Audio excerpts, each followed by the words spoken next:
Welcome to Rhode Island Barefoot Adventures. Today we're going to Rome Point in the summertime for clamming and fishing and swimming. The best part about clamming is you get to eat what you catch. That's half the fun.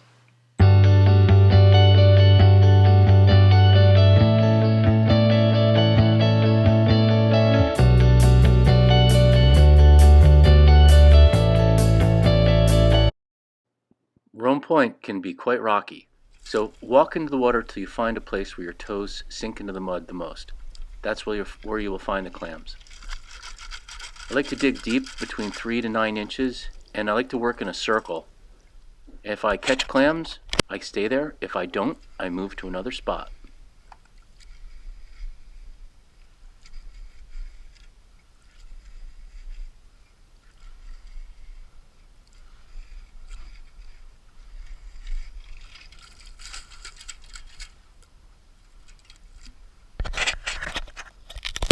In Rhode Island, the clams must have a shell hinge width of 1 inch.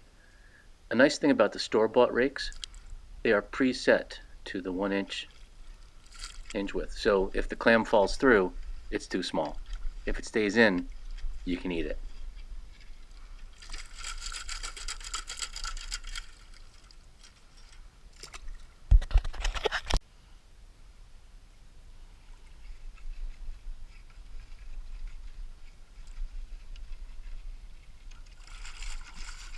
Shake it like Jiffy Pop popcorn on a fire. It even sounds like it as the clams hit the rake. After a while, you'll learn to notice the sound of a clam versus the sound of a rock by the sound that it makes.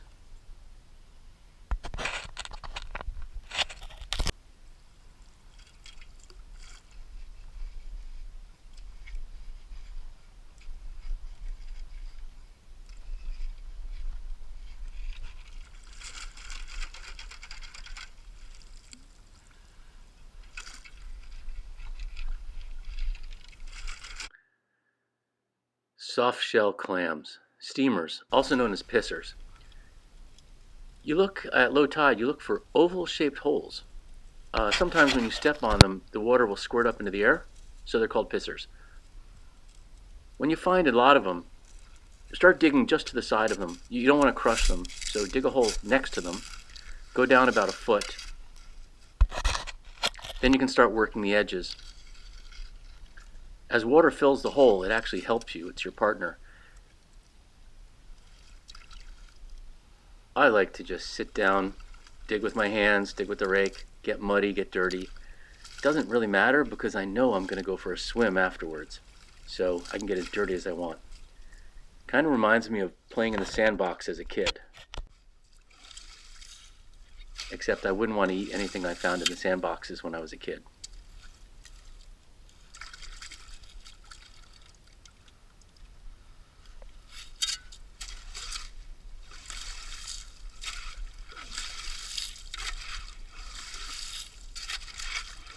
After a while, the water stops being a helper and a friend, and it starts to be a real pain in the neck.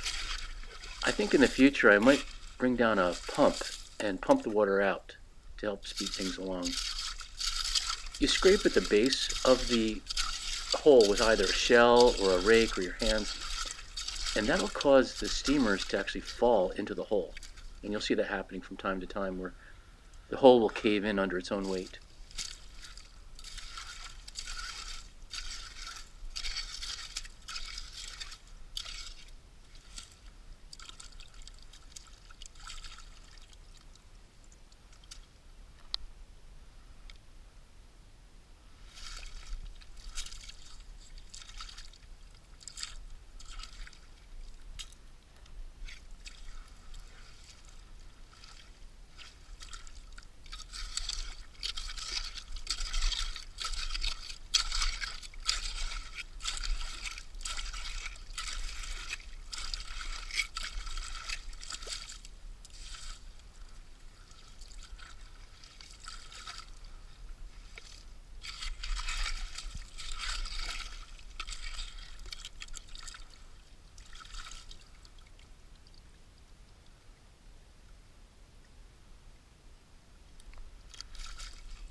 Don't pass up an opportunity.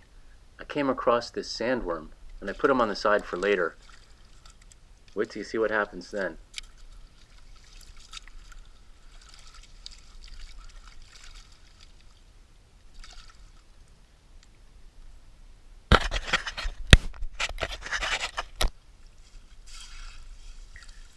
Started digging another hole, and then I heard the dogs barking.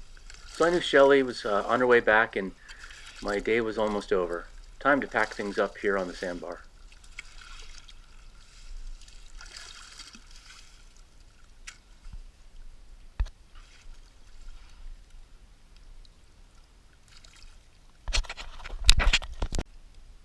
So, you know that thing I told you I'd tell you about later with that sandworm?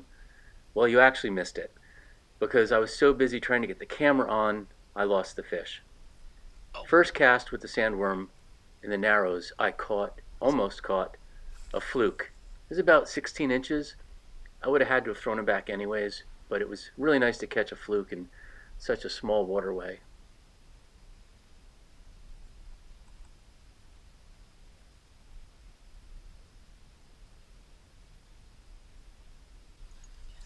Hey, doggy. Hey, let's go for a swim.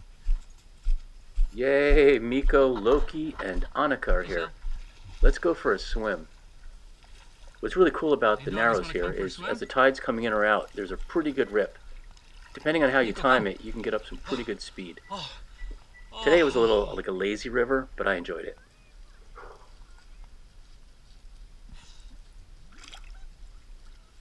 Come here, Loki. Come here.